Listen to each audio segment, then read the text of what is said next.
கற்றவன் உலகத்தில் படைக்கிறான். தாய்மொழியில் கல்லாதவன் பயன்படுத்துறான். எல்லா நாடும் maiden, German maiden, Japan maiden, Hong Kong maiden, China maiden, Singapore maiden. ஏன் நாடு மேக்கின்? வை மை டியர்? உன் தாய்மொழி கல்வி, தாய்மொழியில் நல்ல புலமை கொண்ட ஒருவன் உலகில் எம்மொழியும் எளிதாக கற்கலாம். போட்டு குழப்பிக்காத. ஈழத்திலிருந்து நாம் அகதியாக பிரான்சுக்கு போனோம். போய் பிரெஞ்சு கத்துக்கிட்டோமா? பிரெஞ்சு கத்துக்கிட்ட அகதியா போனோமா? நம்ம உறவினன் முழுக்க ராணுவத்தில் இருக்கான். போய் சேர்ந்து இந்தி படிச்சுக்கிட்டானா? இந்தி படிச்சுக்கிட்டு ராணுவத்துக்கு போனோமா?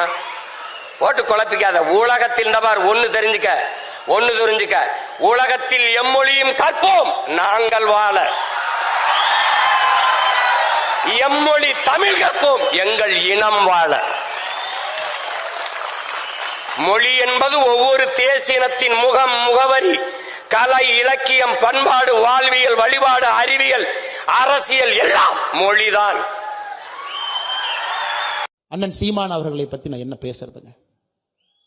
ஒரு அரசியல் தலைவர், ஒரு அரசியல் கட்சியினுடைய தலைமை ஒருங்கிணைப்பாளர் என்று சொல்வதை விட ஒரு போர்க்களத்தில் நிற்கக்கூடிய தளபதியாகத்தான் என்றும் நான் அண்ணன் சீமான் அவர்களை பார்த்து கொண்டிருக்கின்றேன். காரணம் அவருடைய கொள்கை, அந்த கொள்கையிலே அவர் எடுத்திருக்கக்கூடிய உறுதி பூண்ட ஒரு நிலைப்பாடு, அதற்காக எதை இழந்தாலும் பரவாயில்லை என்று தைரியமாக அந்த போர்க்களத்திலே போராடக்கூடிய மாண்பு, இது அண்ணன் சீமான் அவர்களை தமிழக அரசியல்ல ஒரு தனிப்பெரும் தலைவராக உயர்த்தி நின்று கொண்டிருக்கின்றார்கள் என்று. எனக்கும் சீமான் அண்ணனுக்கும் பெரிய வித்தியாசம் இல்லைங்க. நான் தேசியத்தில் தமிழை பார்க்கிறேன், அண்ணன் தமிழ்ல தேசியத்தை பார்க்கிறார், அவ்வளவுதாங்க வித்தியாசம். இருவருக்கும் ஒரு பெரிய வித்தியாசம் இல்லை. இருந்தும் எப்பொழுதும் அண்ணன் சீமான் அவர்களுக்காக தொடர்ந்து ஆதரவாக நான் குரல் கொடுத்து கொண்டிருப்பதற்கான காரணம், இன்னைக்கு அரசியல் களத்தில் பார்த்தீங்கன்னா அந்த நேர்மையும் நெஞ்சுறுதியும் குறைந்திருக்கிறது.